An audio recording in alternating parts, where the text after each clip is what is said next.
Hello YouTube, welcome to channel Anna Bella, and today I'm going to be doing a Doctor Who figurine collection review, but this is a special one. This is the 13th Doctor, as played by Jodie Whittaker. There is the figure, which is quite good actually, it's very good. It's part 138. I'm only getting selected parts of the Doctor Who figurine collection, and I thought I'd get this. I've got all of my other Doctors out, all 13 including the War Doctor.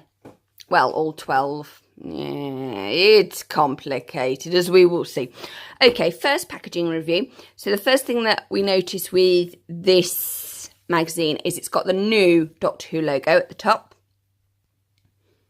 So the new logo.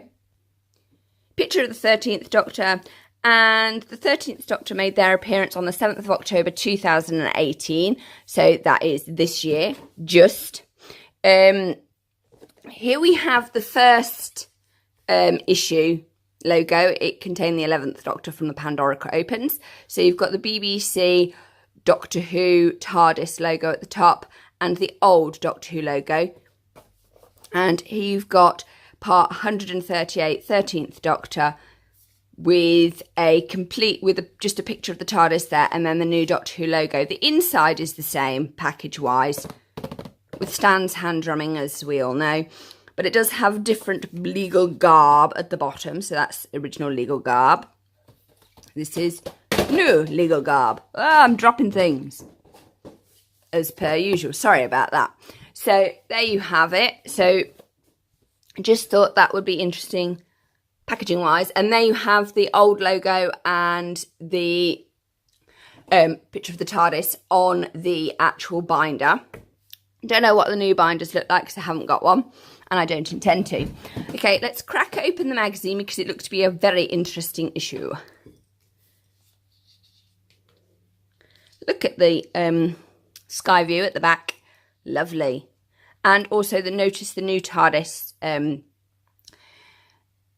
panel. We have the black on white, whereas in the past it has been white on black. Oh, and also notice St. John Ambulance logo. The new one does not have the St. John's Ambulance logo. If I was St. John Ambulance, I would sue because they've taken away their free advertisement. And also notice the difference on the window panes. You've got the white there. On this one, you've got blue.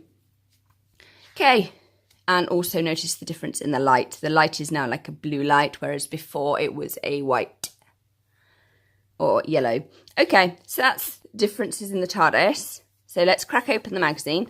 So we've still got some of the same features. So you've got your figurine, a moment in time, the truth about the Cybermen, and the people who. So we've got Jodie Whittaker. So it actually has an interview with the 13th Doctor in this magazine. So that's awesome. So lucky number. And then here we have the inspiration behind her costume. So we've got the scarf tee from the 4th Doctor, the hoodie from the 12th Doctor as played by Peter Capaldi and the 4th Doctor as played by Tom Baker respectively, the lady boots as compared to like the 10th Doctor who wore Converse, but this actually fits in quite nicely with the 9th Doctor as played by Christopher Eccleston. The braces from the 4th Doctor is played by Peter Davison. So yeah, we've got nice pockets and we've got comfortable culotte style trousers, which means it'll be easier to run in. I know people were like, but what will she wear? I was so glad that they didn't stick her in a skirt or a dress because that just would be so inappropriate with the amount of practical running. It's a very, very practical tomboy-ish costume because it's got to be. Because the Doctor does a lot of running and a lot of making and a lot of technical stuff. So you need a suit that is going to be awesome for that. And that pretty much is. Yeah, it's pretty gender neutral actually. But I do like the blue. The blue is awesome. But I do like the shorts, quarter length. Brilliant. I know a lot of people said, oh, but it's boring. I'm like, it's practical. Admittedly, she would have looked better if they perhaps given her some sort of hat or maybe a hairband or something, or a cute little sort of like rainbow bow or something. just because. But even then, would that be appropriate? Probably not. But they did give her lots and lots of earrings, so that's kind of cool. Just that you can't see. The secret to designing a great costume for the Doctor is to listen to the actor. If the actor says it's going to work, then it will work. The rules are there to be broken. Because it's like... Because she plays it as though the Doctor's an alien, so you don't have... She doesn't play it according to agenda. I've never approached her thinking, how would a woman do this? I've just done it from my perspective. The wonderful thing about playing the Doctor is that I'm playing an alien, so the rules are irrelevant to the approach. What you do notice is sometimes within episodes that other people's responses are different because they're speaking to a woman. That's interesting, and that's why this role will continue to be a layered and fascinating to play. So that's interesting. She's noticing that other characters respond differently to a female Doctor than to a male Doctor, which is interesting because she's just playing it as a alien that is not gendered, which is interesting. So brand new Who. We wanted to make sure we took the best of everything and had a real mixture of genres and stories, which is kind of cool. So then you've got Ryan and Graham and the Doctor and Yasmin. It's called The Cybermen, Part 1. And then Jodie Whittaker, the Doctor. I knew as the first female Doctor there'd be some extra responsibility. So that's cool. The woman who broke the glass ceiling. That is pretty cool. And then part 139 is the exposed mutant Dalek from the resurrection of the Daleks, which is actually a really good episode with the Fifth Doctor. I've seen that episode quite a lot, and I do like it. Okay, so that's the magazine, which I'm just going to put over there because it is so pretty. Let's see if it will stand up. Oh yeah, it stands. I'm happy now. Okay, the figure. Oh. Yeah, we got the Christmas cat tablecloth on again. So here she is. She's pretty kind of bland. That is one thing I will say. It is a gender-neutral costume, but it does mean that it does kind of look bland. But I kind of like it, you know. It doesn't stick out very much. I know people are used to it not sticking out. But I like the blue socks, navy trousers, navy inline of the hoodie, which is very Peter Capaldi, actually. If we get Peter out, his jacket usually has like a hood on it. So it is very streamlined. And see, similar boots. Let's see if we can get all the Doctors that wore boots. You wore boots. That's 11. Boots. Boots. These are different colour boots. Boots. Are they boots or shoes? Does it really matter? Boots. But they're kind of like shiny. Boots. Boots. Colourful boots. Yeah, so these are all the Doctors that wore sort of leather shoes. That's a hell of a lot of them. And then it's just the 5th with his like plimp soles and the 10th with his trainers. Converse trainers that didn't. Everybody else wore leather shoes for practical running reasons. Okay. Right, so I'm just going to put everybody back onto their plinth now, and then I'm going to compare the Doctor to each one of her previous incarnations, or his previous incarnations. What's the gender-neutral pronouns? I need help with gender-neutral pronouns, people. We need to come up with some, because this is going to get difficult.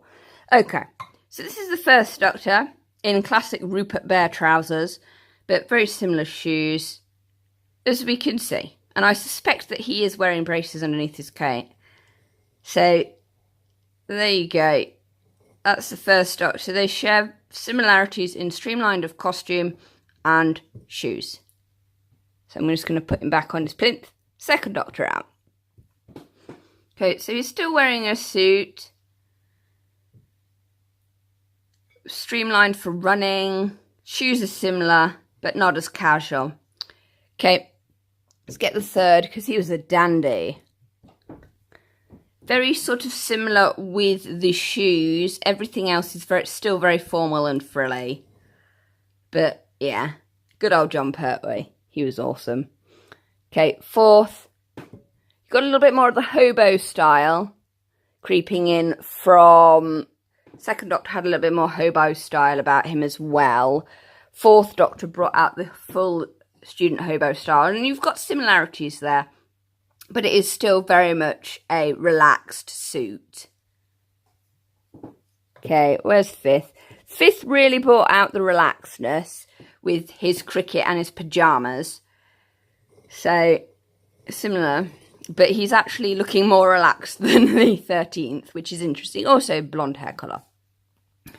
Noted. We've got the 5th. We need the 6th. Which kind of took crazy colour to whole new levels.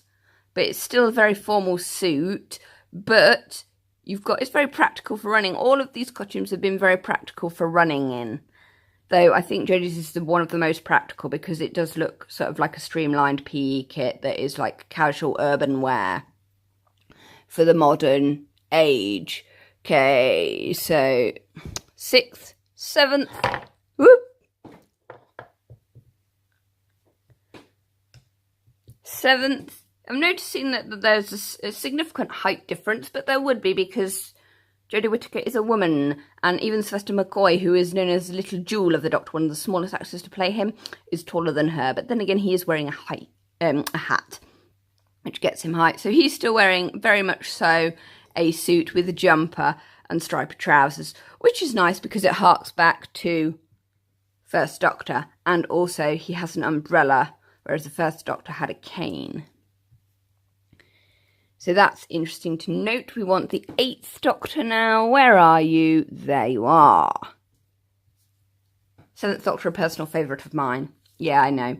So here we have, it's much more Edwardian looking, which gives us a hint of the 3rd, as well as the 1st. So you've got the historical look within the costume, whereas Jodie Whittaker, you haven't got the historical look. It's very, very urban, very now.